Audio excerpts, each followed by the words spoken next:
could be next if plans are okay to build a new high school there. And some say residents are running out of options when it comes to affordable golf. Paul Nelson joins us live from what used to be the Brookside Golf Course. And Paul, why are so many golfers concerned about these closures? Well, as we've seen, Landon, when these golf courses close, they usually don't come back. This was the first one to close back in 2006, and now you can barely tell it ever was a 9-hole golf course. 4 others have closed since, and Wild Creek could be the 6th one to close. Robert Chavez is enjoying a beautiful day at one of the few remaining public golf courses in the area. We're down to a couple affordable golf courses now.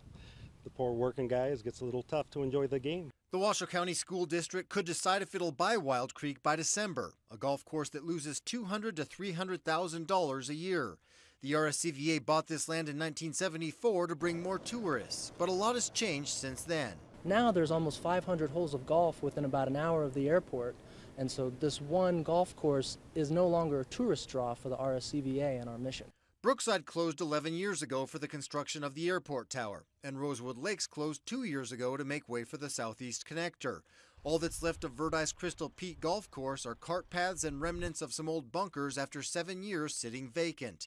The same can be said for Northgate and DeAndrea, where the desert has reclaimed the fairways and greens. The problem is we don't have a place to perpetuate the game, bringing new golfers, high school golf, junior golf, affordable senior golf. Some close for infrastructure, others because of finances. But Mazzaferri says overdevelopment is another problem. You know, every developer through the 80s and 90s put a golf course in, put a lot of pressure on the municipal courses and the public courses because they're not as fancy, and now it's starting to shake out.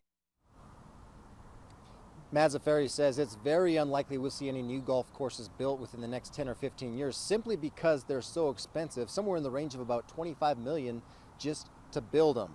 The State of the Union for local golf is happening tomorrow night for people to weigh in on Wild Creek and the golf market. It starts at 6:45 at the Reno Elks Club, open to the public. Covering the story live, Paul Nelson, Channel 2 News. Okay, Paul, thank you. Well,